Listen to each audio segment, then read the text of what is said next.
Hi guys, so last time this is where we left the game. We could move right, we could move left, and we could go down, we could go to the top and travel to half of the screen. And we would stay within the scene, we would not go out of the scene. So we've got boundaries established in the game. That's what we achieved. Now I think the next logical bit would be, and fun part bit would be, to go ahead and add in some projectiles like missiles. We already have some sprites out here for missiles. I think I have a couple out here. We've got one is this, and one is this. So if I just place it in the room, and I'll just check the size of how big this is. Okay. I did not want to set it as a background. So add an asset there for some time just to be able to see the assets. Okay, I think the missile is like huge. That's pretty large. So what we're gonna do is we're gonna scale it down to like a 0.2. Let's see if that actually works. Just gonna bring it a bit down and let's see how does that actually look.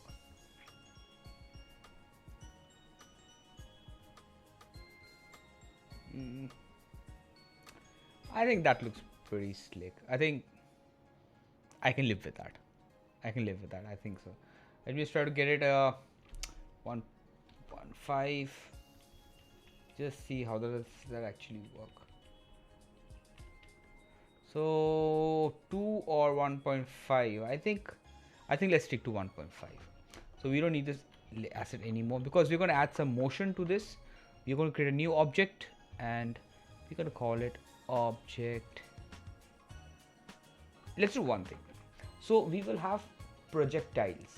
Projectiles will be fired from the enemy ship and can be fired from the player itself. So why don't we use parent-child relationship here? We implement inheritance. So we create an obj underscore projectile out here.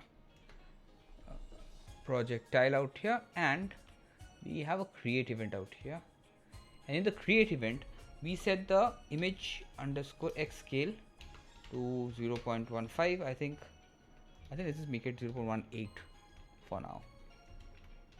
18, and make the y scale also 0.18.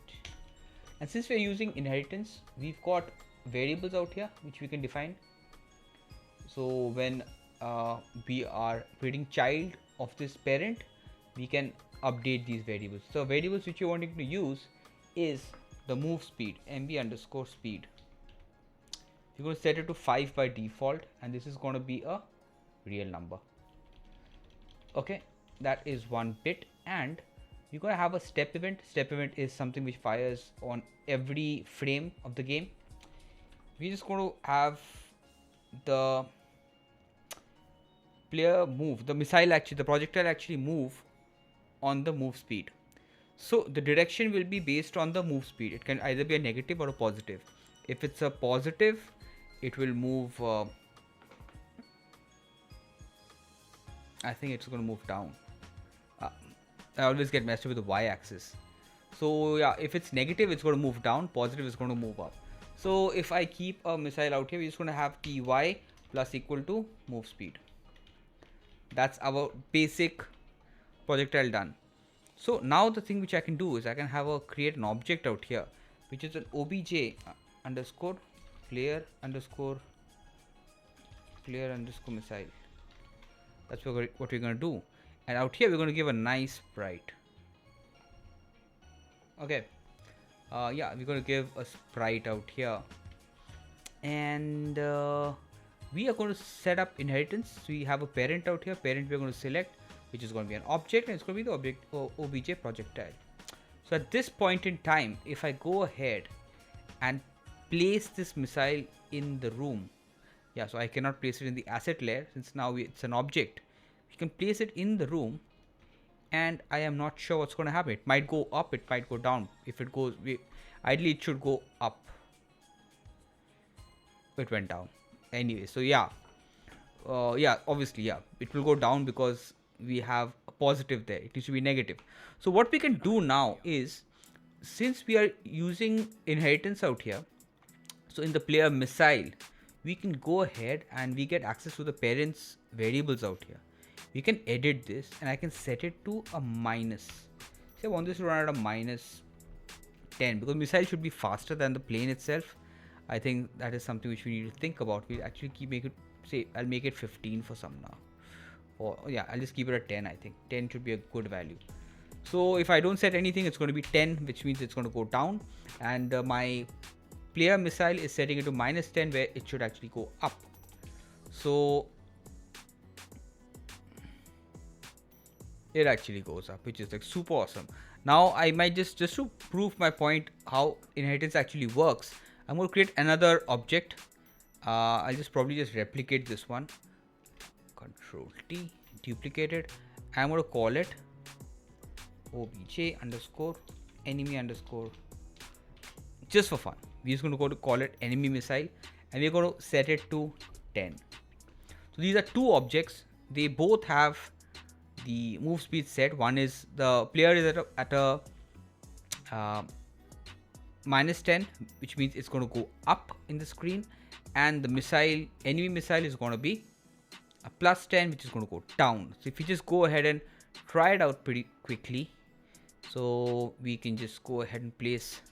So I'll place this. I think this is the player missile. We're going to keep it on the right hand side is the player missile, and the left hand side I'm going to keep an enemy missile. Okay, left is enemy, right is player. So the left one will go down and the right one will go up.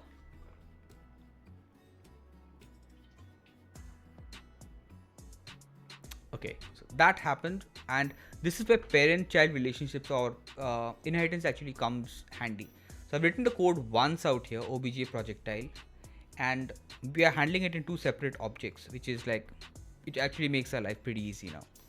So that is one bit of it.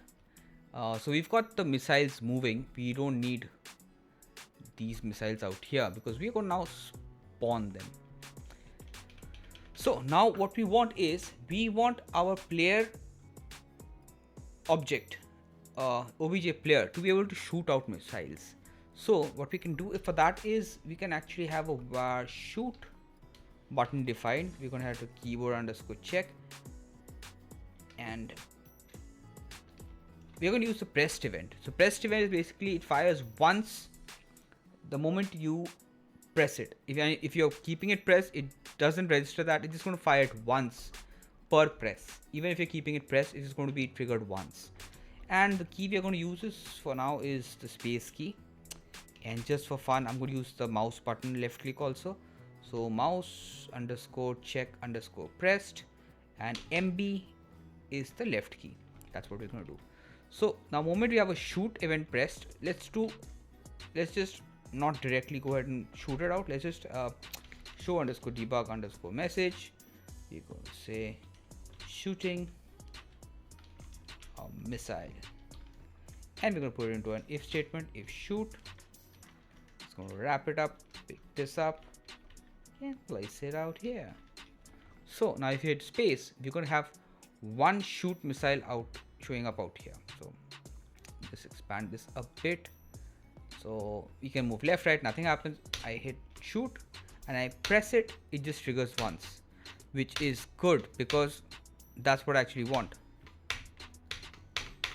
So now let's go ahead and implement the logic of shooting the missiles. I think I'll just keep the projectiles on a separate layer for now. We're going to create a new instance layer. I'm going to call it projectiles. JECTILES. I think I've spelled it right. Just going to make the P capital.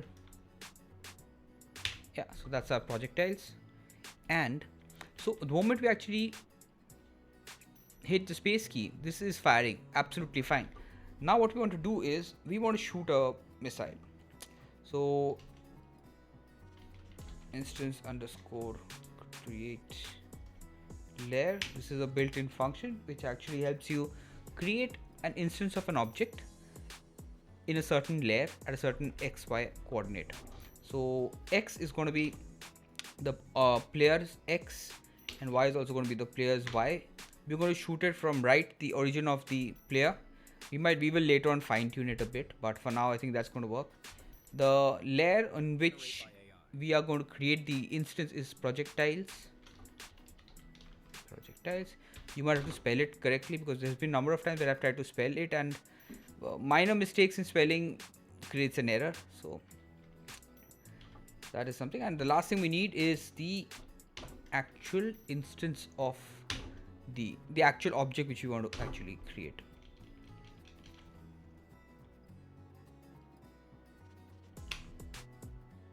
Okay, we're having some graphics problem there. It should not happen like that. Later. If this is happening, we might want to do a cleanup of the project. So this is a clean button out here. It actually cleans up all the assets and stuff. Give it a password. Let's try to run the game again. It's going to rebuild all the assets and stuff. That should fix the graphical issues. So now we have the missiles firing. The moment we click it, it actually fires. You can actually fire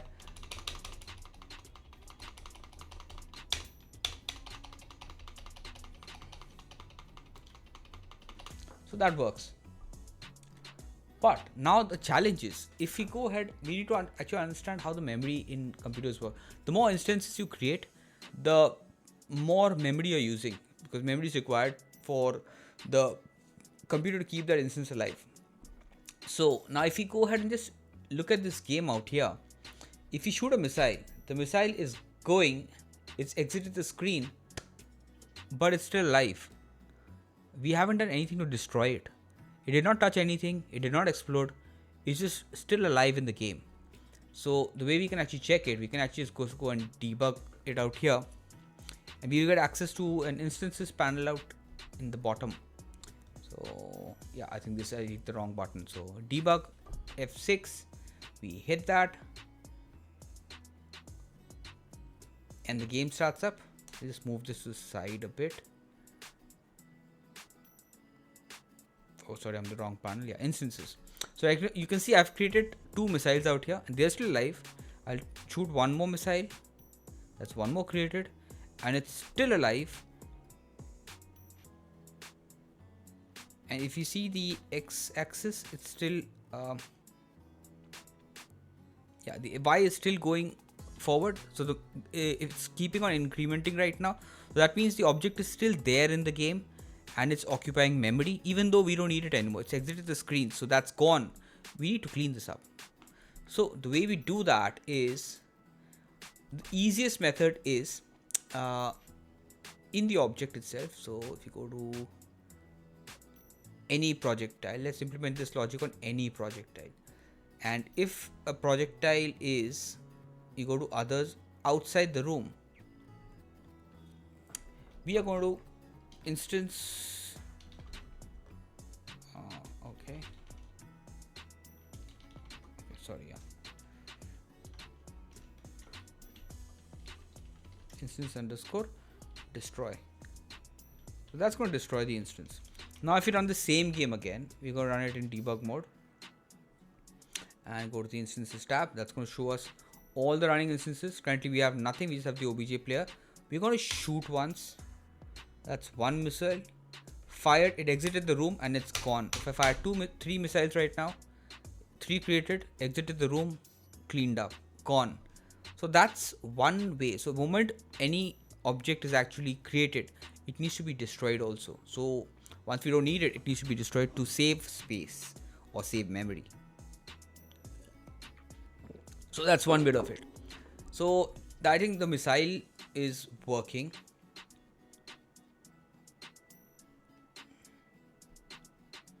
And so you might not have noticed a problem. You might have noticed it is when we actually fire missiles, it actually starts up from the above the plane. It needs to start up below the plane, right? If I just reduce the save, just for checking everything out, I actually reduce the instance speed to say minus 0.1. Make it very slow. You can see it's right on top of the plane right now. it needs to be below the plane. So to do that, it's very easy in GameMaker. We have the projectiles above the instances layer. We just bring it down. Once we do that, now instances is above the projectile. So anything in the projectile layer will be below the instances layer. The players on the instance layer, it's going to show above the missiles. Now if we fire a missile, I think, yeah, we didn't increase the speed, but in a second or two, I think the missile will show up. Yeah, it's showing up, and it's coming from below the plane. So that's how the layering works. We want to get to the missiles. I would not want it to work in this speed. Put the speed back to 10. I think 10 is a good speed. And let's do one more thing. Why don't we actually create two missiles? Because if you look at a plane, if you look at the ship out here, it's got two shooting points out here. So I think let's create two instances of it. That's going to be like core. So there missile underscore instance underscore 1. That's going to be our 1. Let's create a separate one.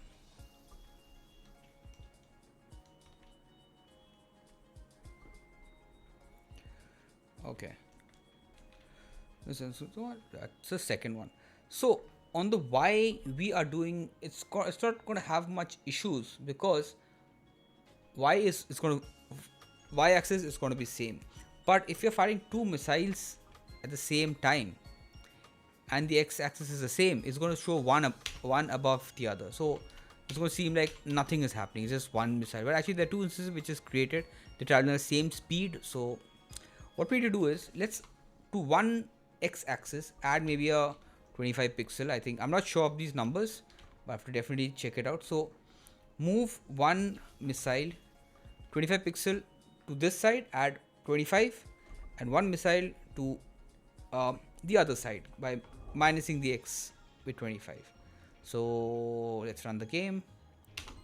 We have two missiles firing. That's like so cool. And we have a missile system running. Let's do one more thing. Let's destroy the missile when the missile reaches the player missile. Let's just implement a step event out here. Now we have the step event coming from the parent. We might want to put in our own logic out here or add our own logic. And at that point in time, we create this drop down and click on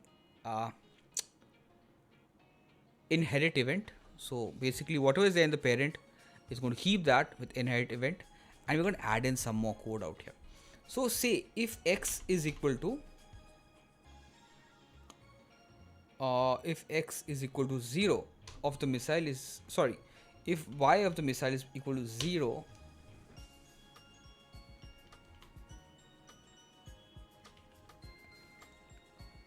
then X is equal to 0. We're going to stop the missile. Sorry, yeah, if Y of the missile is equal to 0,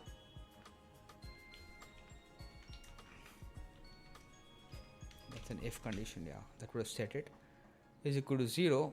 We're going to actually pause the missile for now, and we're going to change the missile's image underscore sprite index, sprite underscore index to say spt underscore missile, or I have player missile 1 underscore explode. Let's do that. I think when it's going to hit the top, it should explode and it should stop so that we can actually see the explosion. Fire it up. Did not work. So why did that not work? We would have to check it. If this is less than equal to, if Y is less than equal to 0, are we on the right this thing? Yeah, player missiles, Y is equal to 0, sprite index is equal to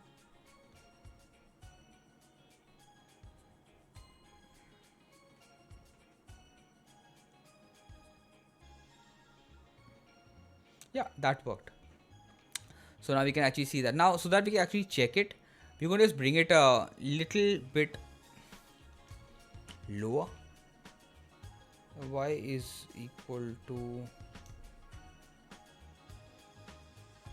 we're just going to make it a little bit lower so we can actually see the animation come in. We actually see the thing exploding. Yeah, so I think that's a good starting point. So you've got an explosion happening, which is like super awesome. But this is not the way we want it. We want this explosion to happen when it hits something. So right now we are going to create another object. Let's create an object which is going to be an obstacle. Obj underscore meteor. That's our meteor out here. We're just going to give it a small sprite so that we can actually see it on the screen, and just add it to the game. See how big it is. I think we're just going to keep it out here. So we'll keep it out here for now. But that's the place where the missile is going to hit. We're going to add some collisions, so if it hits that, it's going to destroy. We don't want a vague kind of a mechanism where we have to track the y-axis and it actually then explode it. We're also going to keep something so that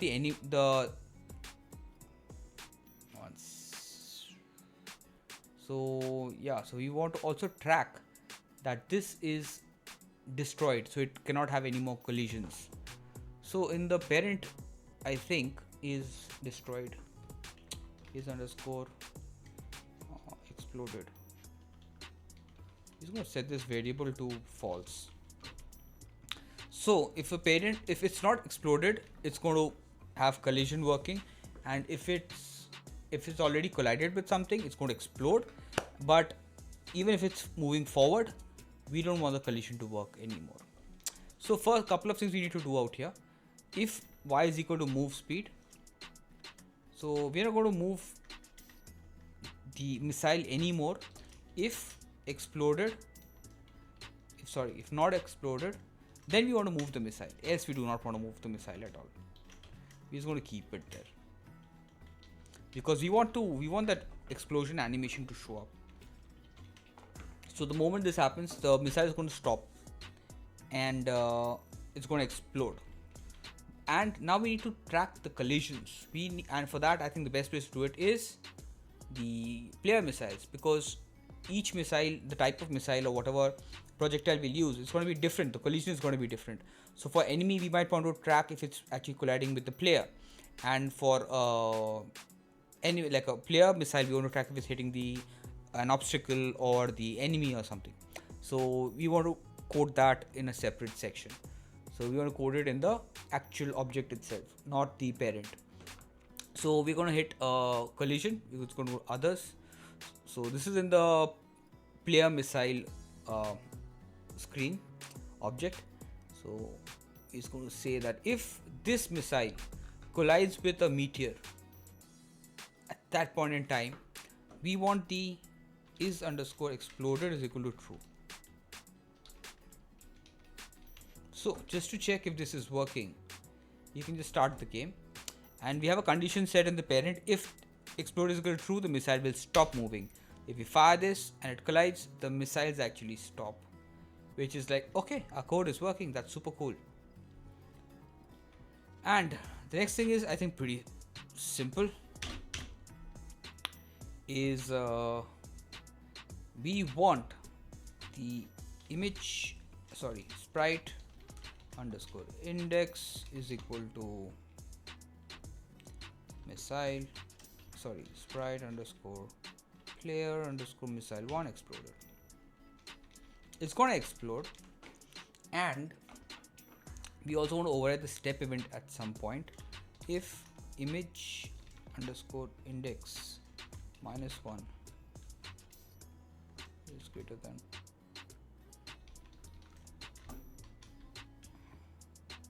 this is some step I have to always Google because this is some bit I don't remember, so bear with me out here. We are all learning.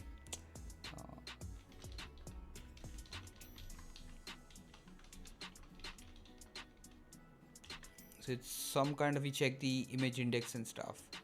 Give me, so I think that's the code. So basically what we want to do is, if image index is greater than image number -1, so each frame is an image of the sprite. So if we go ahead and check the missile animation, it's all animations. So the explosion, this explosion, if we check this is created with a number of images. So it's like 1, 2, 3, 4, 5, 6, 7. So it's got this image, this image, this image. These are all images. So, and any kind of an array starts from 0. So that's the reason we are having this kind of code. So image index is like the current animated index, the animation index which is currently working. If it is greater than image number, so the total number of images in that animation -1, because we start from 0, not 1. So if that happens, we want to go ahead and instance and just go destroy. We want to destroy the missile. Missile is exploded. We don't want to keep it there. We want to destroy it off. Let's try it out. Hit this.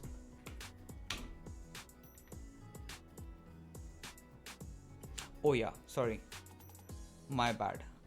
This would only work if underscore is exploded. So that's another check we need to put in. So if only do this check if the missile is exploded. Else we keep the animations going forever because we are not colliding. We want that small kind of an animation which actually happens with the flame out here. We want to keep that alive and looping while it's going forward. So yeah, let's just run the game now. We hit it, it's going to hit and it collides. Whenever you see this kind of a graphical glitch, I'm not sure, I'm just seeing it in the recent version. You just have to clean the code and then just fire it a bit. It's probably got some bad memory cached something. The images are probably cached wrong, so it just has a graphical glitch. Once you do that, it actually has the thing showing up, and we have a missile system working with collisions. But now let's go ahead and take it to the next level. So every time you want to fire a missile, you have to press this, which is pretty annoying. So you have to press this every single time, which is not nice. If I keep it pressed, missile does not fire. It just fires once and then it stops. So let's go ahead and try something out. Just to take it to the next level, I think. Instead of check pressed, which is just works once, we're going to hit check. So every frame it's going to check if the button or if the space bar is pressed, and it's going to shoot.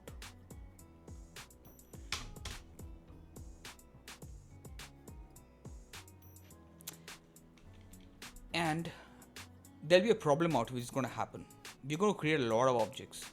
So that's the number of objects we actually created, because we're holding space and it's continuously firing the missiles. That's a lot of objects which gets created. If I keep this pressed, we're actually going to probably at some point in time cause the game to crash. We don't want that. So we're going to create a slight amount of delay. So we're going to create two more variables. So shoot underscore max underscore delay is equal to, we want to fire every 30 frames, and so yeah, I think this should work. So if shoot under max delay is greater than 0, we want to shoot underscore max delay, we want to reduce it. So minus. So -1 is to reduce it by 1. So that's the shorthand of writing is equal to shoot is equal to shoot as max delay -1. We can write this, or we can just write minus. That's like a shorthand way of doing it. So if we shoot this, and we can say that this is less than equal to 0, then we can say that okay, shoot underscore max delay is equal to 30. Or actually we can actually do something else. Shoot underscore delay is equal to 0. Let's first set it to 0. I think that's a better way to do it. We don't want this. If shoot delay is equal to this, if shoot delay plus shoot delay max is equal to shoot underscore max delay. So what we're doing out here is, if you're pressing shoot and shoot is less than equal to 0, which is going to be true the first time when we shoot. We want to set the shoot to max delay. So we are setting the shoot to a 30 second. We're keeping it on top so that we can actually change it later. We might want to shoot a little bit faster, or you might want to shoot a little bit slower. So with just that, we keep it on the top. And so the first time when you press space, or you are having the space bar pressed or the shoot button pressed, it's going to come out here. It's going to check, is the shoot button pressed? It says yes. Is the shoot delay less than 0? First time it's going to be 0 because we have it 0 out here. It says okay, go ahead and fire missiles. It's going to fire missiles. It's going to set the shoot delay to max shooter, which it's set to 30, and then on every frame it's going to reduce the delay by 1. So shoot delay is going to go down by 1 because it's greater than 0. It's going to come down to -1 till the time we reach 0 or less than equal to 0. So next time when it's actually coming out here, it's going to have a shoot delay of say 29. It comes out here, shoot is pressed, yes. Shoot, is it less than equal to 0? No, it's 29. Do not shoot a missile anymore. Let it go. It comes down, it reduces the missile delay count. So if you just see that in action right now, we're just going to start the game. So now we have the same game running, and we have this missile thing shooting. It's continuously shooting the missiles, but there's a delay which actually happens. And we have instances being created and instances being destroyed. And we still have some sanity in the game. We are not having a huge amount of missiles huge amount of missile instances being created in the game. We can actually even go ahead and reduce this on the top to make it a bit faster to shoot missiles.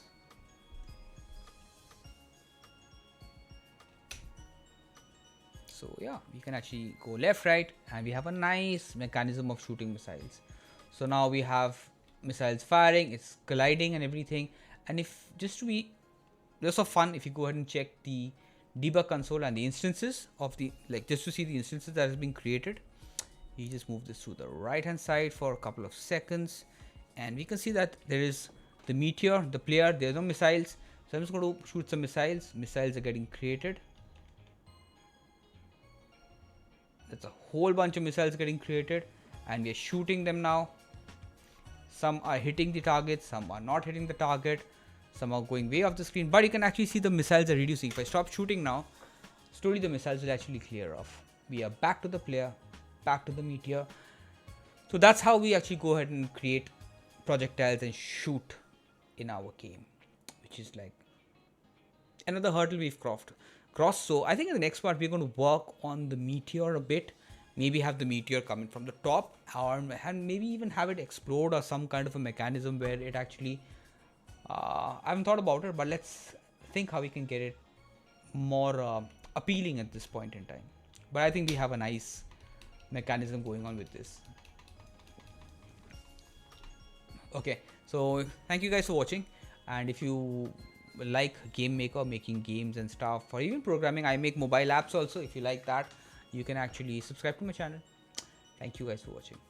Bye bye.